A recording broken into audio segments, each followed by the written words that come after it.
धारिणि कञ्च विरोचनि कल्पलते वनगुहवासिनि वंशविभावनि विश्वविनोदिनि विश्वनुते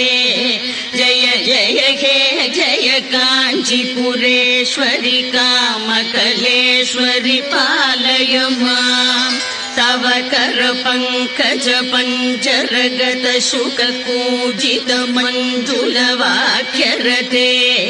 स्मर हर मानस दिव्य सरोवर मध्य विहारिणि भासतरे जज्जल जज्जल जज्जल शब्दिक नूपुर कंकण हारयुते जय जय हे जय काञ्चीपुरेश्वरि कामकलेश्वरि पालय माम्।